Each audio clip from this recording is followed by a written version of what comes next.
நான் ஒரு wheezing asthma patient. ஆனா எங்க வீட்டுல நிறைய கொசு இருக்கு. கொசு காயில போட்டு தள்ளிக்கிட்டு இருக்கேன். நிறைய ஸ்ப்ரே வாங்கி வச்சிருக்கேன். கொசு மருந்து பயங்கரமா அடிச்சுக்கிட்டே இருக்கேன். இது ஓகேவா அப்படின்னு கேட்டீங்கன்னா கண்டிப்பா நாட் ஓகே. ஏன் அப்படின்ற மாதிரி எடுத்துக்கிட்டிங்கன்னா, இந்த அலர்ஜி வீசிங் ஆஸ்மா பேஷண்ட்டுக்கு மெயின் பிரச்சனையே வந்து பார்த்தீங்கன்னா காத்துல இருக்கக்கூடிய புகை, தூசி, கெமிக்கல் இரிட்டன்ஸ் தான். அப்போ இந்த கொசு மருந்துல நிறைய விதமான ஆர்கனோ பாஸ்பரஸ் காம்பவுண்ட்ஸ் இருக்கும், கார்பமேட்ஸ் காம்பவுண்ட்ஸ் இருக்கும். இதெல்லாம் உங்க லங்ஸை நார்மல் ஆளுங்களுக்கே பயங்கரமான இருமலை கொண்டு வரும். அப்போ இதை நீங்க அளவுக்கு அதிகமாக அடிச்சு யூஸ் பண்ணிட்டு இருக்கும் போது அது லங்ஸ்ல பட்டு வீசிங்கை ரொம்ப அதிகமாகிறதுக்கு வாய்ப்பு இருக்கு. அப்போ உங்களுக்கான அட்வைஸ் என்னன்னா, தயவு செஞ்சு இந்த கொசுவத்தியோ ஊதவத்தியோ ஸ்ப்ரேஸோ எந்த கம்பெனி சார்ந்ததோ யூஸ் பண்ணாதீங்க. அது உங்க வீசிங்க ரொம்ப மோசமாகும். சார் அப்போ கொசு கடிக்கு நான் என்ன பண்றது அப்படின்னு கேட்டீங்கன்னா, ரொம்ப சிம்பிள் மெத்தடு.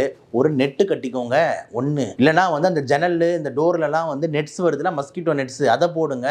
மூணாவது, ஏன் பேட்டை யூஸ் பண்ணலாம இந்த மாதிரி ஏதாவது ஒரு ஆப்ஷனுக்கு போங்க. இல்லை முடிஞ்சா அந்த க்ரீம் மாதிரி அப்ளை பண்ணிக்கோங்க. இந்த மாதிரி ஆப்ஷனுக்கு போங்க. தயவு செஞ்சு இந்த புகை சமாச்சாரமாக எதுவுமே யூஸ் பண்ணாதீங்க. உங்களுக்கு அது நல்லதில்லை அப்படின்னு சொல்லி தான் பாயிண்ட்.